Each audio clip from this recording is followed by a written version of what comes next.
This is the Ielts listening test. You will hear a number of different recordings and you will have to answer questions on what you hear. There will be time for you to read the instructions and questions and you will have a chance to check your work. All the recordings will be played once only. The test is in 4 parts. At the end of the test, you will be given 10 minutes to transfer your answers to the answer sheet. Now turn to Part 1.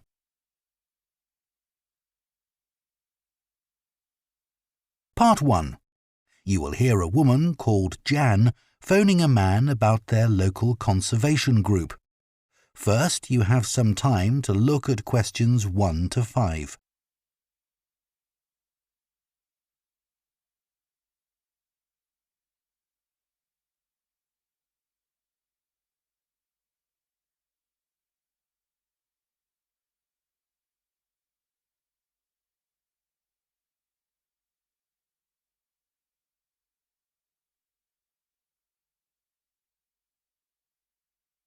Now listen carefully and answer questions 1 to 5. Hello? Oh, hello. My name's Jan. Are you the right person to talk to about the Buckworth Conservation Group? Yes, I'm Peter. I'm the secretary. Good. I've just moved to this area and I'm interested in getting involved. I was in a similar group where I used to live. Could you tell me something about your activities, please? Of course. Well, we have a mixture of regular activities and special events. One of the regular ones is trying to keep the beach free of litter. A few of us spend a couple of hours a month on it, and it's awful how much there is to clear. I wish people would be more responsible and take it home with them. I totally agree. I'd be happy to help with that. Is it okay to take dogs? I'm afraid not, as they're banned from the beach itself. You can take them along the cliffs, though, and children are welcome. Right. We also manage a nature reserve, and there's a lot to do there all year round. For example, because it's a popular place to visit, we spend a lot of time looking after the paths and making sure they're in good condition for walking. I could certainly help with that. Good. And we have a programme of creating new habitats there. We've just finished making and installing nesting boxes for birds to use, and next we're going to work on encouraging insects. They're important for the biodiversity of the reserve. They certainly are. Oh, and we're also running a project to identify the different species of butterflies that visit the reserve. You might be interested in taking part in that. Sure. I was involved in something similar where I used to live, counting all the species of moths. I'd enjoy that. Another job we're doing at the reserve is replacing the wall on the southern side, between the parking area and our woodshed. It was badly damaged in a storm last month. Okay. Before you hear the rest of the conversation, you have some time to look at questions 6 to 10.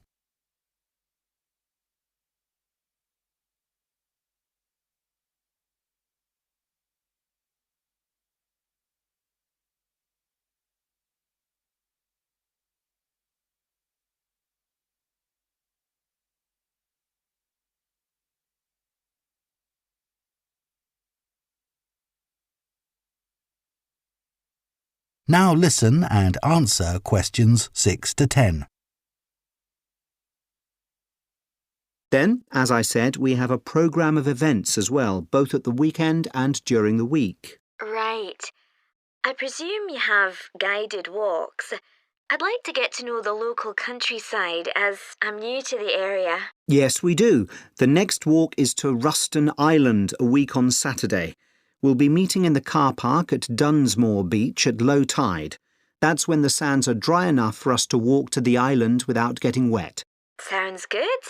The island's a great place to explore. It's quite small and it's got a range of habitats. It's also an ideal location for seeing seals just off the coast or even on the beach. Okay. And is there anything we should bring? Like a picnic, for instance? Yes, do bring one, as it's a full-day walk.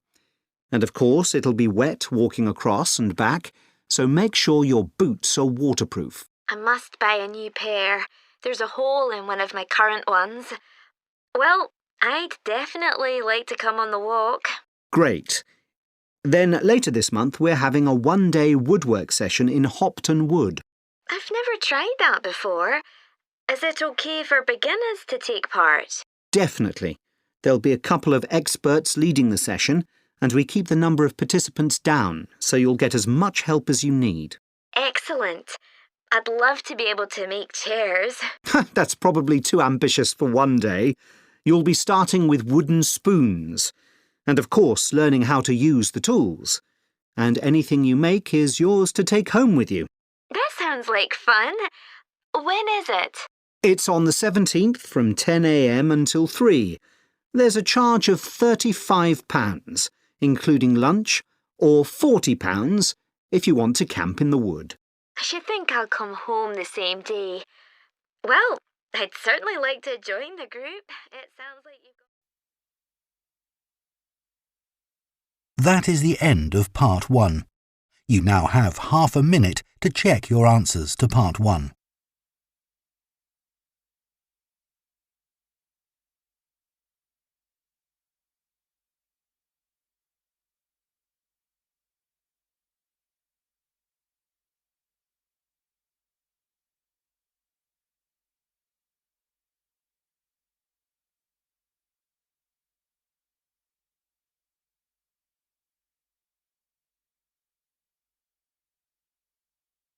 Part 2.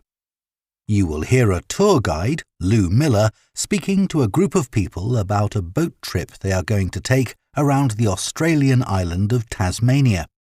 First, you have some time to look at questions 11 to 14.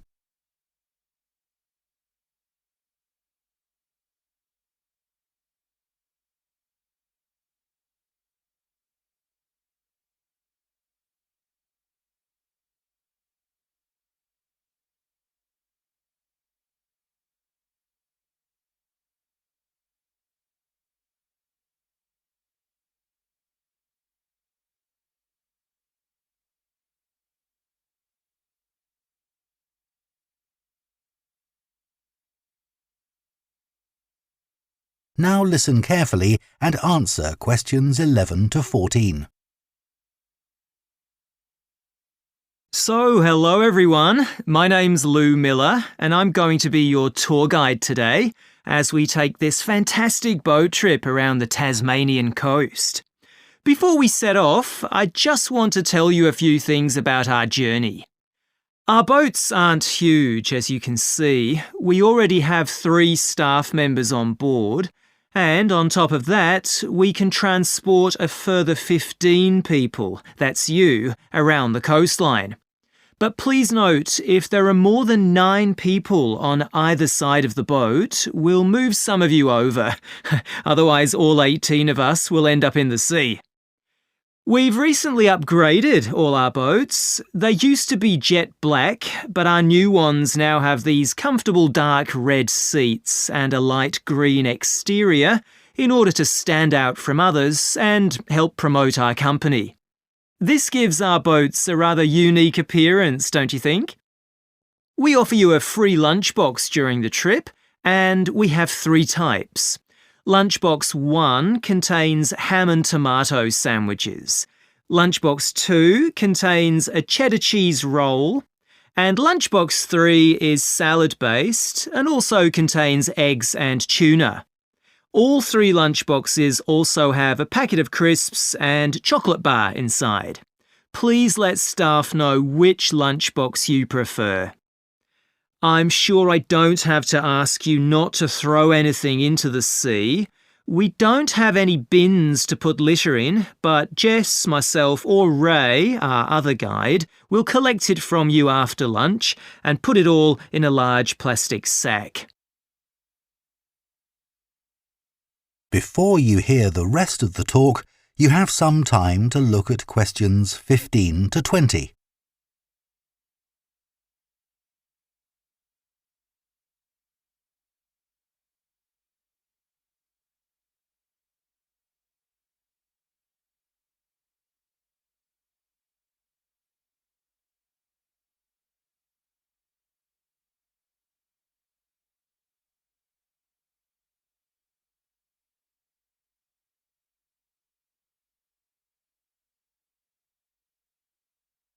Now listen and answer questions 15 to 20.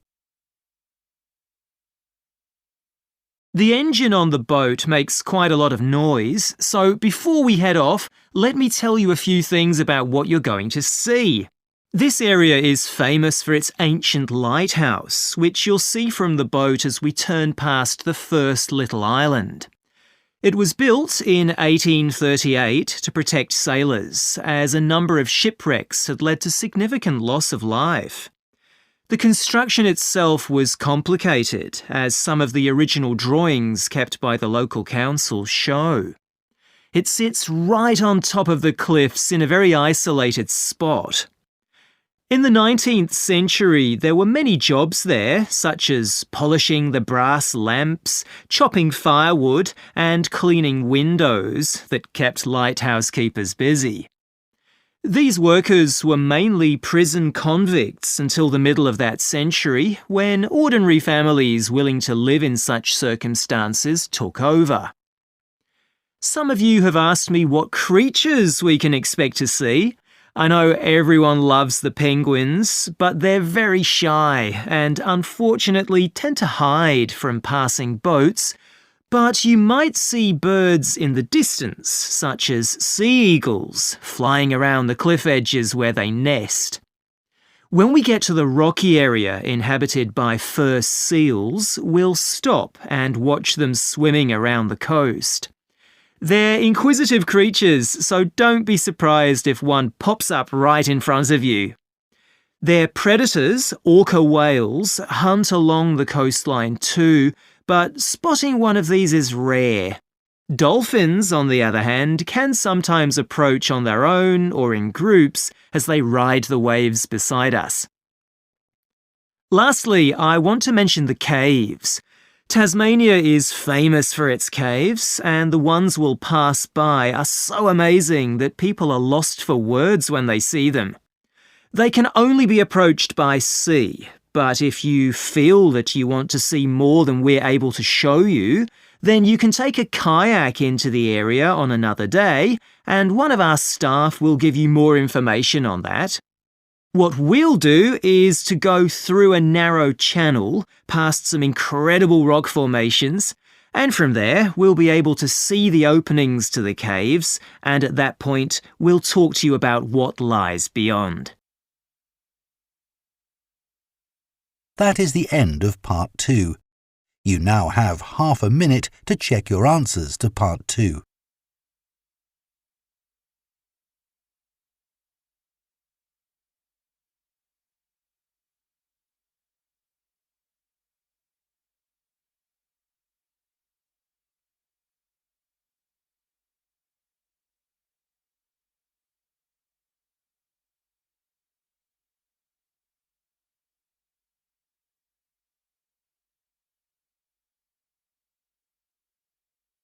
Part 3. You will hear two veterinary science students called Diana and Tim discussing their work placements and their course modules. First, you have some time to look at questions 21 to 26.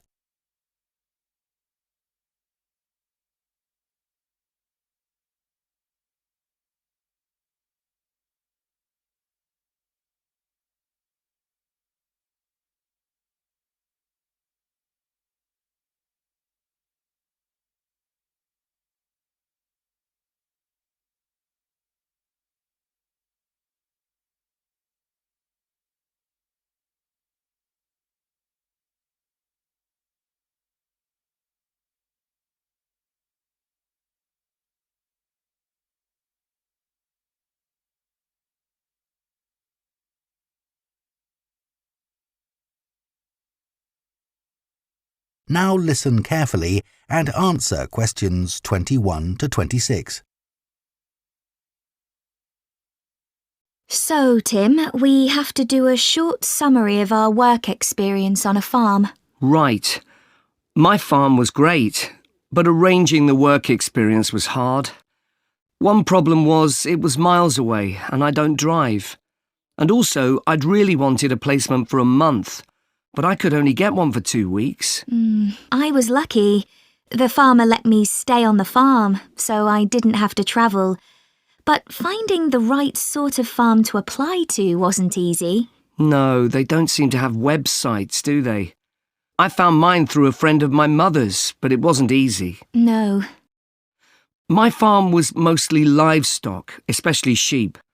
I really enjoyed helping out with them. I was up most of one night helping a sheep deliver a lamb. On your own? No, the farmer was there, and he told me what to do. It wasn't a straightforward birth, but I managed. It was a great feeling to see the lamb stagger to its feet and start feeding almost straight away, and to know that it was okay. Then another time, a lamb had broken its leg, and they got the vet in to set it, and he talked me through what he was doing. That was really useful. Yes, my farm had sheep too. The farm was in a valley and they had a lowland breed called Suffolks, although the farmer said they'd had other breeds in the past. So were they bred for their meat? Mostly, yes. They're quite big and solid. My farm was up in the hills, and they had a different breed of sheep. They were Cheviots. Oh, I heard their wool's really sought after. Yes, it's very hard wearing, and they use it for carpets. Right. I was interested in the amount of supplements they add to animals' feed nowadays. Like, even the chickens got extra vitamins and electrolytes in their feed. Yes, I found that too. And they're not cheap. But my farmer said some are overpriced for what they are, and he didn't give them as a matter of routine, just at times when the chickens seemed to particularly require them. Yes, mine said the same. He said certain breeds of chickens might need more supplements than the others, but the cheap and expensive ones are all basically the same. So, did your farm have any other livestock, Diana? Yes, dairy cows. I made a really embarrassing mistake when I was working in the milk shed. Some cows had been treated with antibiotics, so their milk wasn't suitable for human consumption, and it had to be put in a separate container. But I got mixed up, and I poured some milk from the wrong cow in with the milk for humans, so the whole lot had to be thrown away. The farmer wasn't too happy with me. I asked my farmer how much he depended on the vet to deal with health problems. I'd read reports that the livestock's health is being affected as farmers are under pressure to increase production. Well, he didn't agree with that, but he said that actually some of the stuff the vets do, like minor operations, he'd be quite capable of doing himself. Yeah, my farmer said the same, but he reckons vet skills are still needed. Before you hear the rest of the conversation, you have some time to look at questions 27 to 30.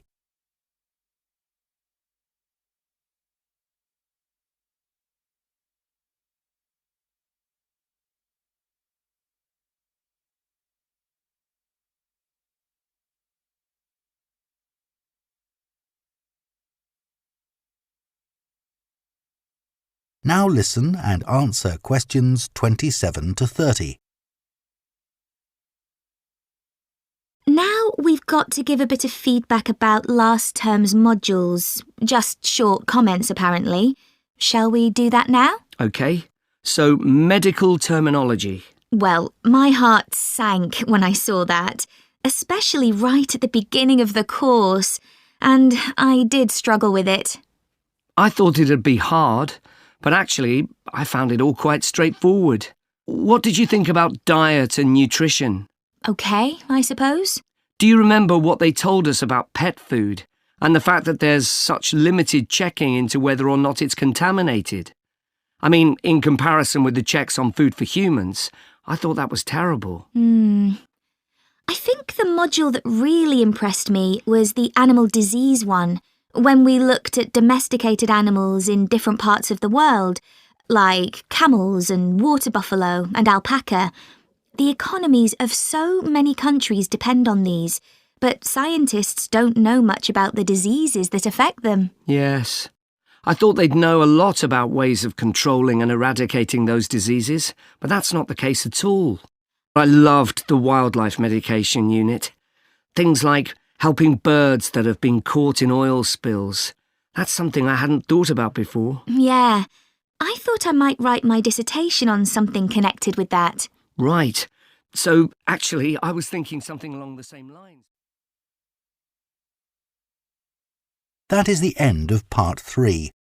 You now have half a minute to check your answers to Part 3.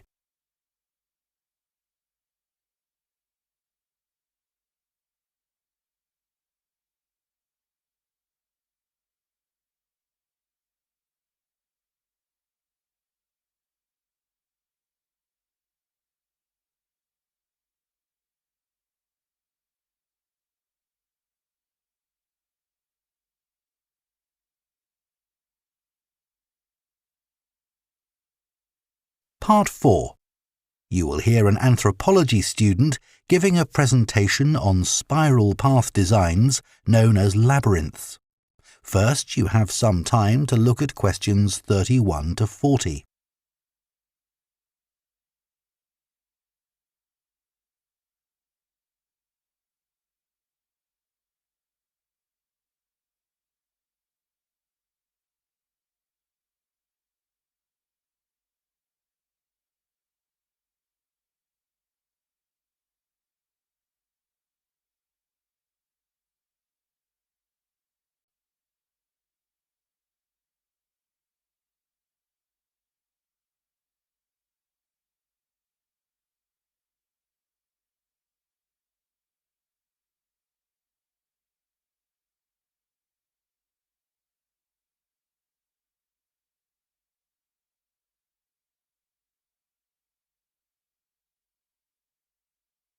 Now listen carefully and answer questions 31 to 40.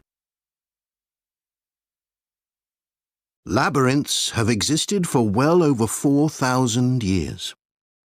Labyrinths and labyrinthine symbols have been found in regions as diverse as modern-day Turkey, Ireland, Greece, and India.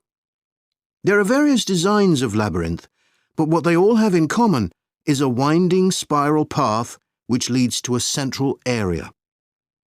There is one starting point at the entrance, and the goal is to reach the central area. Finding your way through a labyrinth involves many twists and turns, but it's not possible to get lost, as there is only one single path. In modern times, the word labyrinth has taken on a different meaning and is often used as a synonym for a maze. A maze is quite different, as it is a kind of puzzle with an intricate network of paths. Mazes became fashionable in the 15th and 16th centuries in Europe and can still be found in the gardens of great houses and palaces. The paths are usually surrounded by thick, high hedges so that it's not possible to see over them. Entering a maze usually involves getting lost a few times before using logic to work out the pattern and find your way to the centre and then out again. There are lots of dead ends and paths which lead you back to where you started. The word maze is believed to come from a Scandinavian word for a state of confusion. This is where the word amazing comes from. Labyrinths, on the other hand, have a very different function. Although people now often refer to things they find complicated as labyrinths, this is not how they were seen in the past. The winding spiral of the labyrinth has been used for centuries as a metaphor for life's journey. It served as a spiritual reminder that there is purpose and meaning to our lives, and helped to give people a sense of direction. Labyrinths are thought to encourage a feeling of calm, and have been used as a meditation and prayer tool in many cultures over many centuries. The earliest examples of the labyrinth spiral pattern have been found carved into stone, from Sardinia to Scandinavia, from Arizona to India to Africa. In Europe, these spiral carvings date from the late Bronze Age. The Native American Pima tribe wove baskets with a circular labyrinth design that depicted their own cosmology. In ancient Greece, the labyrinth spiral was used on coins around 4,000 years ago. Labyrinths made of mosaics were commonly found in bathhouses, villas, and tombs throughout the Roman Empire. In Northern Europe, there were actual physical labyrinths designed for walking on. These were cut into the turf or grass, usually in a circular pattern. The origin of these walking labyrinths remains unclear, but they were probably used for fertility rites, which may date back thousands of years. 11 examples of turf labyrinths survive today, including the largest one at Saffron Walden, England, which used to have a large tree in the middle of it.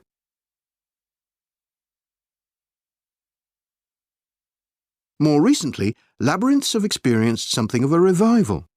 Some believe that walking a labyrinth promotes healing and mindfulness, and there are those who believe in its emotional and physical benefits, which include slower breathing and a restored sense of balance and perspective. This idea has become so popular that labyrinths have been laid into the floors of spas, wellness centres, and even prisons in recent years.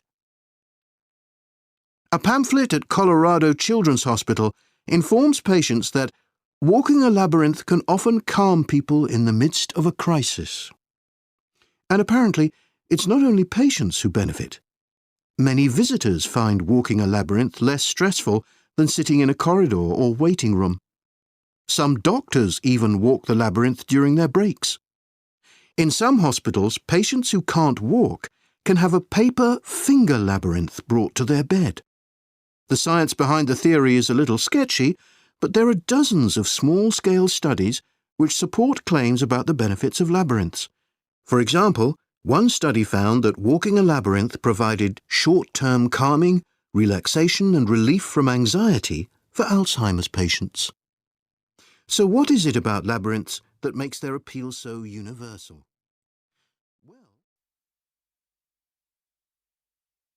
That is the end of Part 4. You now have 1 minute to check your answers to Part 4.